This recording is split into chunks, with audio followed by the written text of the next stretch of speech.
పిస్తా హౌస్‌లోని haleem taste మనం ఇంట్లో ఎంత ట్రై చేసినా రావట్లేదా? అయితే నేను చెప్పే ఈ చిన్ని టిప్ పాటించి కనుక మీరు హలీం ట్రై చేశారంటే 100% అదే టేస్ట్‌తో వస్తుంది. నేను చెప్పే క్వాంటిటీతో గట్టిగా తినేవాళ్ళైతే ఒక 5 ఆరుగురికి సర్వ్ చేసుకోవచ్చు.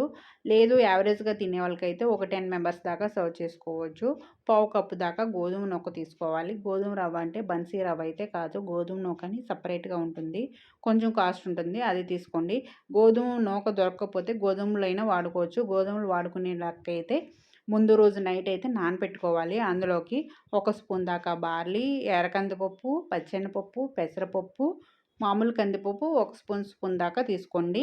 ఇందులోకి బాస్మతి రైస్ ఒక 2 స్పూన్ల దాకా తీసుకోవాలి. అలాగే మినపప్పు ఒక స్పూను. మినపప్పు అయితే అస్సలు స్కిప్ చేయొద్దు. ఓట్స్ కూడా 2 స్పూన్స్ దాకా వేసేసుకొని ఇందులోకే ఒక 10 బాదం పప్పు, ఒక 10 జీడిపప్పు, యాలకులు ఒక 7, 8 దాకా వేసుకోవాలి. వేసుకొని వీటన్నిటిని సిమ్‌లో ఒక 5, 6 నిమిషాల దాకా వేయించి పెట్టుకోవాలి. సిమ్‌లోనే పెట్టండి. హై ఫ్లేమ్ అయితే అస్సలు యూజ్ చేయొద్దు.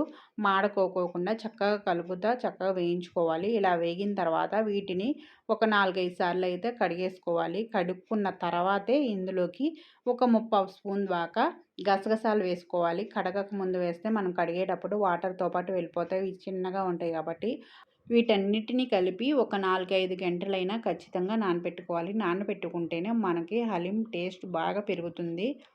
ఇప్పుడు ఒక పాన్‌లోకి 2 స్పూన్స్ దాకా ఆయిలు, 2 స్పూన్స్ దాకా నెయ్యి వేసుకోవాలి. దీనికైతే నెయ్యి ఎక్కువే పడుతుంది. నెయ్యి టేస్టే బావుంటుందనమాట. ఆయిల్ తక్కువ వాడండి. నెయ్యి ఎక్కువ వాడుకోండి. ఇందులోకి జీడిపప్పు, బాదం పప్పు వేసి వేయించుకొని పక్కన పెట్టుకోండి. అదే ఆయిల్‌లోకి ఒక 2 పెద్ద ఉల్లిపాయలు సన్నగా కట్ చేసుకొని బ్రౌన్ ఆనియన్స్ లాగా చేసి పక్కన పెట్టుకోవాలి. ఈ ఆయిల్ అయితే వేస్ట్ అవ్వదు. నెక్స్ట్ యూజ్ చేసుకోవచ్చు. నేను ఒక పావు కేజీ మటన్ తీసుకున్నాను. ఈ మటన్‌ని మనం జాగ్రత్తగా ఎంచుకోవాలి. ఇందులో 2 టైప్స్ దొరుకుతాయి మటన్‌లోని. ఒకటి గొర్రెది, ఒకటి మేకది. మేకదైతే తీసుకోండి. మేకది టేస్ట్ బాగా పెరుగుతుంది. బోన్‌తో కూడా వాడుకోవచ్చు. ఇందులోకి హాఫ్ టీ స్పూన్ దాకా పసుపు, రుచికి సరిపడా ఉప్పు, కారం, పెరుగు, అలాగే ఒక స్పూన్ దాకా అల్లం వెల్లుల్లి పేస్టు, హాఫ్ టీ స్పూన్ దాకా గరం మసాలా, 4 పచ్చిమిర్చి, కొత్తిమీర గానీ లేదా కొత్తిమీర కాడలు గానీ వేసుకోండి. ఒక గుప్పుడు కొత్తిమీర కాడలు వేసేసుకున్నాను. నేను తీసుకున్న క్వాంటిటీకి హాఫ్ లెమన్ అయితే సరిపోతుంది. అలాగే వేయించి పెట్టుకున్న ఉల్లిపాయలు, మిగిలిపోయిన నూనె ఉంది కదా! అది ఇందులో వేసేసుకోండి. వేసేసుకొని ఇందులోకి బిర్యానీ ఆకు, అలాగే చెక్క, లవంగాయలు, యాలకులు, స్టార్ ఫ్లవరు, స్టోన్ ఫ్లవరు, అలాగే గులాబీ రేకులు, నాటు గులాబీ రేకులు ఖచ్చితంగా వాడాలి ఇందులోకి. మామూలు ఫ్లవర్స్ తెచ్చేసుకొని ఆరబెట్టేసుకుంటే సరిపోతుంది. ఇయన్నీ మ్యాగ్నేట్ చేసి ఒక గంట పక్కన పెట్టుకొని, మిరియాలు, సోంపు, షాజీరా, అలాగే తోక మిరియాలు, స్టోన్ ఫ్లవర్ కలిపేసేసి మెత్తగా పొడి చేసుకొని పక్కన పెట్టుకోవాలి. తోక మిరియాలు కూడా ఖచ్చితంగా కావాలి దీనికి. దీనివల్ల ఫ్లేవర్ పెరుగుతుందనమాట.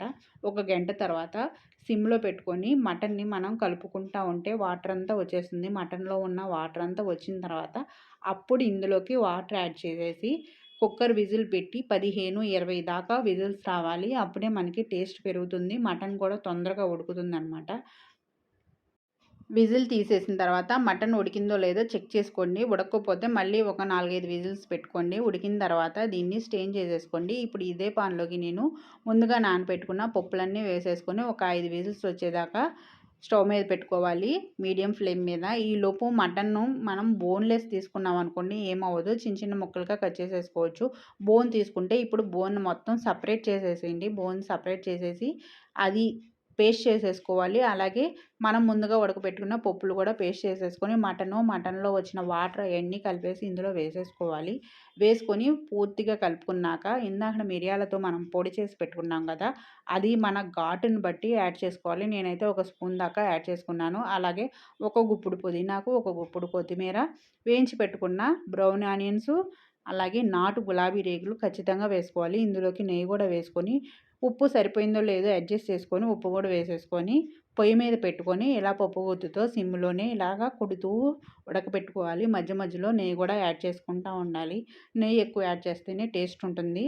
మనకి ఉడికింది ఎలా తెలుస్తుందంటే పప్పు గుత్తి లేపినప్పుడు పప్పు గుత్తితో పాటు హలీం పైకి రావాలి. అప్పుడు కరెక్ట్ టెక్స్చర్ వచ్చినట్టమాట.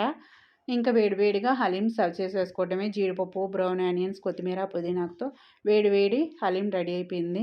మీరు ట్రై చేసి టేస్ట్ ఎలా ఉందో కామెంట్ చేసి చెప్పడం అయితే మర్చిపోవద్దు.